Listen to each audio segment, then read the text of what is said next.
கருங்கூந்தல் குழலாகத்தான் எண்ணம் தோன்றும்.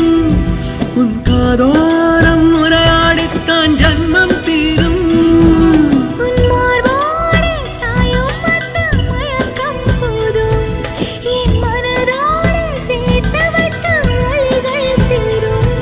உன் காதல் ஒன்றை தவிர என் கையில் ஒன்றும் இல்லை, அதை தாண்டி ஒன்றும் இல்லை.